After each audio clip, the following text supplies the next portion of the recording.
391 kepala desa sekarang harus menuntut haknya. Kalau perusahaan tidak mau, usir perusahaan itu.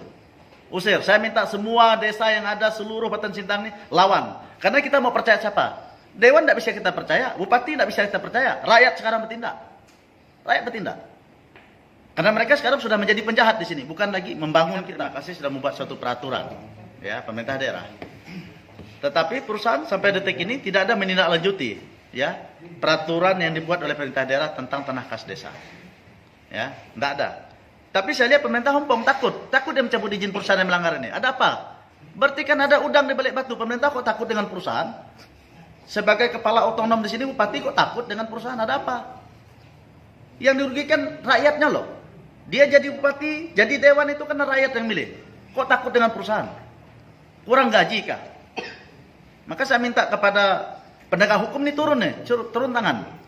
Kalau memang dewan salah, dewan proses. Bupati salah, bupati proses. Disinilah letaknya kejahatan yang dilakukan. Ya, ini statement saya sebagai wakil ketua DPRD. Berarti setuju Bang dengan gerakan 15 kades yang dikailir kemarin Bang? Sangat setuju. Semua desa bukan hanya 15, 391 kepala desa sekarang harus menuntut haknya. Kalau perusahaan tidak mau, usir perusahaan itu. Usir. Saya minta semua desa yang ada seluruh Batan Sintang ini lawan. Karena kita mau percaya siapa? Dewan tidak bisa kita percaya, bupati tidak bisa kita percaya. Rakyat sekarang bertindak. Rakyat bertindak.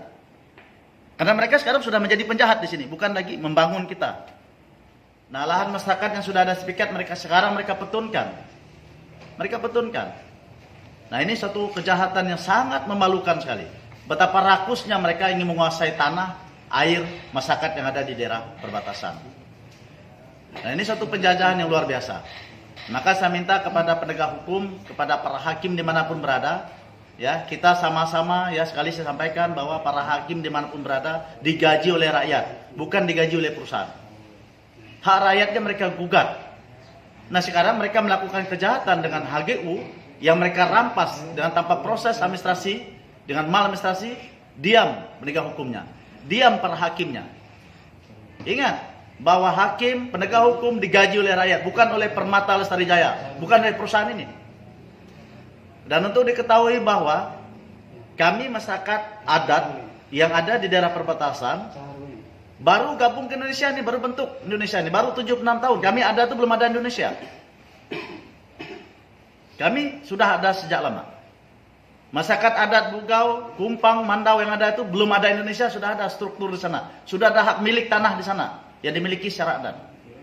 Nah, kami dengan rela menyatakan sebagai orang Indonesia, bernegara Indonesia, berhukum di Indonesia, bukan malah jadi pemerintah Indonesia menyusahkan rakyatnya, malah memihak penjajah ini. Jadi saya minta tolong kepada penegak hukum, proses perusahaan ini, penjahat ini, Permata Lestari Jaya ini, karena mereka sudah melakukan kejahatan terstruktur melibatkan oknum-oknum pemerintah, mulai dari bupati sampai semua pejabatnya, dengan izin yang terbitkan. Bayangkan menerbitkan izin hanya untuk supaya perusahaan mendapatkan izin lokasi.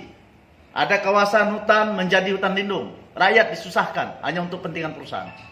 Jadi saya minta KPK turun tangan atas izin bupati ini. KPK harus turun tangan, Kapolda harus turun tangan, Kapolri harus turun tangan.